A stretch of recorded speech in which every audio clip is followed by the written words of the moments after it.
जब किसी को बदनाम करना था तो बड़े खुलकर बातें कर रहे थे। सोशल मीडिया के जरिए पता चला कब्र में जाओगे अकेले होगे, कोई नहीं होगा कब्र में तुम्हारे। उस वक्त क्या करोगे?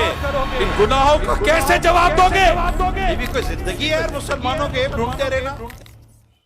आप क्या जानते हो यार? आप कुछ भी नहीं जानते। आप सिर्फ सुनी सुने बात पर बयान करते हो। आपको लगता है शैतान ने कान में आकर कुछ फूंक दिया है। ये इतना बड़ा प्रॉब्लम है हमारी सोसाइटी का कि कोई किसी के बारे में बात करते में आसरा करता ही कोई नहीं है। मैं आपको दो तीन चीजें समझाने की कोशिश करता हूं।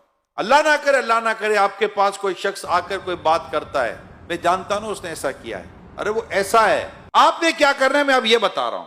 सोशल मीडिया के जरिए पता चला, व्हाट्सएप के जरिए पता चला, अखबार के जरिए पता चला, टीवी के जरिए पता चला। क्या ये सारे जराए ऐसे हैं कि जिस पर आप आंख बंद करके यकीन कर लोगे? नहीं हो सकता ना। अब आपके पास जरिया कौन सा है? मुझे खुद उस आदमी ने आकर बताया है। अच्छा, आपने मान लिया। क्या करता भाई? आप क्या करते? आप उसको कहते कि अगर तुम बात जो कह रहे हो सच है तो गवाह लाओ, शरई सबूत लाओ। मैं कैसे किसी मुसलमान के ऊपर कही गई बात का मैं कैसे यकीन कर लूं? रसूल अकरम सल्लल्लाहु अलैहि वसल्लम फरमाते हैं मुसलमान की मुसलमान पर हराम है, उसकी जान, उसका माल, उसकी इज्जत। आप अगर किसी मुसलमान के बारे में कोई बात करते हैं, शरई सबूत लाइए, शरई गवाह लाइए, और अगर कहीं स्पेस है तो उसको समझाइए कि क्या तुझ पर वाजिब है किसी मुसलमान के बारे में इस तरह की बातें करना और इस तरह की टो में जाना। कि हमने तो ये हदीस सुनी है, जो मुसलमान के ऐबों को छुपाएगा अल्लाह क़यामत के दिन उसके ऐबों को छुपाएगा। और अगर तुम्हारे पास कोई ऐसी वजह है कि जिसकी वजह तुम जानते हो कि नहीं मुझे ये बात करनी चाहिए, तो कहां करनी चाहिए, किससे करनी चाहिए, कितनी करनी चाहिए? क्या इसकी तुमने कभी फलसफा पढ़ा है? कभी इसकी लॉजिक पढ़ी है? कभी ये सुना है? ये इस्लाम और दीन और शरीयत की हिकमत की ये बातें कहीं पढ़ी सुनी है? क़यामत के दिन तुझे तेरे रब ने खड़ा कर दिया कि जो तू कहता था उसको साबित कर। दुनिया को छोड़ तो अपने रब के आगे कैसे साबित करेगा? सिवाय इसके कोई रास्ता नहीं है, जबान को बंद करो। जब तक शरीयत वाजिब ना कर दे किसी के बारे में किसके खिलाफ बात नहीं करनी। और अगर ये कर दी है और बहुतान लगा दिया है तो अब तौबा भी करनी है, उससे माफी भी मांगनी है, और जिनको बताया उनको ये कहना है कि मैंने झूठ बोला था। आओ ना, जब किसी को बदनाम करना था तो बड़े खुलकर बातें कर रहे थे। वो तो मुजरिम नहीं था, लेकिन आप तो मुजरिम बन गए ना। उसको मुजरिम बनाने के लिए जितनी मेहनत की थी, आज अपने उस जुर्म से निकलने के लिए आए मैदान में, तो पता चले बंदा अगर एक बार एक्सरसाइज कर ले कि जिंदगी में आएगा नहीं गिबत और बोहतान की तरफ। बहुत ज्यादा अगर आपको तकलीफ है ना, आपको हल देता हूं, आप बैठ के उससे बात करो, भाई आपके बारे में मुझे ये है, वो आपको क्लियर करेगा। अच्छा, आप क्लियर नहीं करता, आपको लगता है कि जो मैं सोच रहा था वही दुरुस्त है। अब दूसरा सवाल, क्या उसका ये ऐप मार्केट में लाना आप पर लाजिम था? अच्छा, लाजिम था।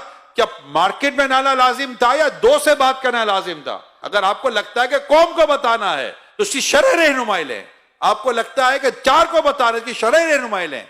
हम लोग आजाद नहीं है। अपनी जबान को, अपनी सोच को, अपने ख्यालात को, अपनी ख्वाहिशात को, अपने जज्बात को, अपनी मोहब्बतों को, अपनी नफरतों को, सबको इस्लाम और दीन के आपको उस पर तोलना पड़ेगा। तो मतलब मादर पिदर आजाद मामला थोड़ी होगा कि जो जिसके ऊपर चाहेगा उंगली उठा देगा, जिसके ऊपर चाहेगा कलम चला देगा। ठीक है, चलो दुनिया में कोई आपको बोलने वाला, पूछने वाला, पकड़ने वाला नहीं होगा, हो सकता है नहीं होगा। आप बड़े मतलब के ताल्लुकात वाले होंगे, बड़े मुंह के, आपकी जबान भी बद किसी के काबू में नहीं आती होगी, लोग आपके शर से डरते होंगे, आपके फितरे से डरते होंगे, और आप ये सब कुछ जो तमाशा करोगे, आखिर एक दिन तो मरोगे, कब्र में जाओगे, अकेले होगे, अकेले, कोई नहीं होगा कब्र में तुम्हारे पास। उस वक्त क्या करोगे? इन गुनाहों का कैसे जवाब दोगे जो तुमने मुसलमानों की मां, बहन, भाई, पता नहीं किस किस की इज्जतों को पामाल किया।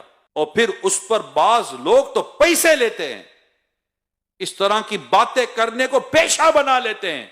अल्लाह की पनाह, वला हौला वला कुव्वत इल्ला बिल्लाहिल अलीय्यिल अज़ीम। अल्लाह हमें अक्ल सलीम अता फरमाए। ये भी कोई जिंदगी है यार मुसलमानों के ऐब ढूंढते रहना? अस्तगफिरुल्लाह। क्योंकि पता चले तो बंदा वहीं दबा दे। मोमिन वो है जो अपने लिए पसंद करता है, अपने भाई के लिए वही पसंद करता है। अल्लाह ना करे आपका ऐब किसी पर जाहिर हो जाए तो आपकी क्या ख्वाहिश होगी? वही दब जाए कि फैले।